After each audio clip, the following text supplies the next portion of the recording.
Hey there, this is Tara with WTI.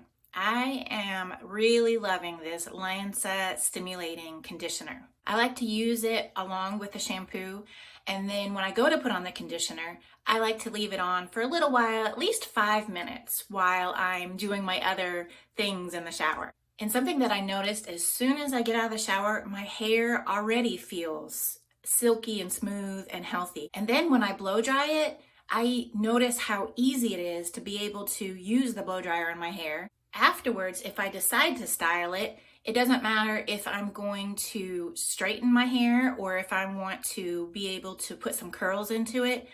I feel like my hair is healthy, shiny, silky, yet I feel like it still has volume. I normally have thin, fine hair, so I love this conditioner, how it makes my hair feel. It makes it feel soft and silky, and I feel like it also gives it body, and that is just my point of view.